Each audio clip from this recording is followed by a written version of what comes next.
right, so we're moving on to our next problem here, the part E in section 7.4 in combining exponent rules.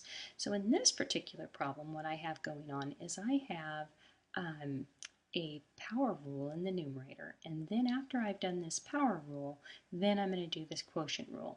You see how that's kind of like order of operations? Remember, if we had a quotient in order of operations, we had to simplify the numerator first, then simplify the denominator, and then we could do the division. Kind of the same sort of thing here. So I'm going to cube the 2. 2 cubed is 8, and then the power 1 on the x times the exponent 3, and then the power on the y times the exponent 3. So what we have is 8x to the 1 times 3, which is 3, and y to the 2 times 3, which is 6. And so that's our simplified numerator. And then I'm going to copy down my denominator. And then from there, I'm going to go ahead and I'm going to use my quotient rule. So with the numbers, I'm going to take out the common factors. 4 goes into 8 2 times, 4 goes into 4 once, and exponents on the x's will subtract numerator minus denominator. Y exponents as well, numerator minus denominator. So I'm just going to be left with a 2 in the numerator, an x to the first power in the numerator, and a y to the 5th power in the numerator. And there's nothing left in the denominator, so that'll be my final answer. Now in my second problem down here, I have, again, some things to simplify here in the inside of the power rule, and then I'll do the power rule.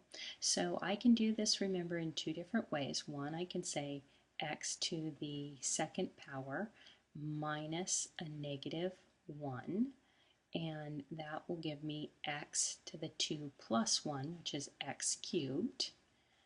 And then nothing's going to happen with the y, and then nothing's happening with the negative 5 and the 4.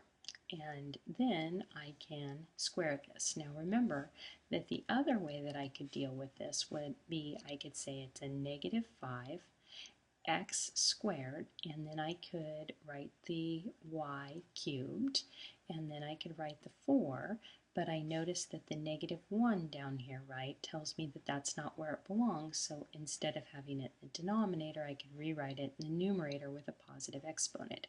And then we would see the x squared and the x multiplying. That's a product rule, so I would add their exponents, and 2 plus 1, which gives us 3. So you see, either way I look at that problem, I still get the same answer. All right, now continuing on. Now we're going to square everything. So don't forget, we're squaring a negative. When we square a negative, we get a positive. Square the 5, we get 25. Square the x cubed, 2 times 3, which is x to the 6th. The y, square the y cubed, 2 times 3, which is y to the 6th. And then in the denominator, square the 4, which is 16. Now you kind of notice how I go through these problems by just simply moving through and doing each single thing raised to this exponent. And now our next problem is part G. So part G, we see that we have inside again to simplify, and then we have a negative exponent on the outside. So let's take this one step at a time. Let's first of all simplify what's on the inside. Take the common 3 out, and then do the quotient rule, and then simplify. So we have this being a negative 3 power up here, 5 minus 8, right? So I'm going to take that y to the 3rd into the denominator. So I'll copy it first. So 3x to the 2 minus 1, which is 1, and 5 minus 8, which is a negative 3, which means I'm going to put the y to the 3rd in the denominator with the 5. Now this thing is squared. And it's squared, but it's to a negative exponent. So there are two ways to deal with that. One is to deal with the negative exponent first, which says take the reciprocal of that. So I'm going to flip over everything inside my parentheses. So now I have 5y cubed over 3x squared. And then I square that. So squaring the 5, I get 25. Squaring the y cubed, 3 times 2, which is 6. Squaring the 3, which is 9. And squaring the x, which is x squared. And that's one way to look at it. In the next video, I'll show you another way.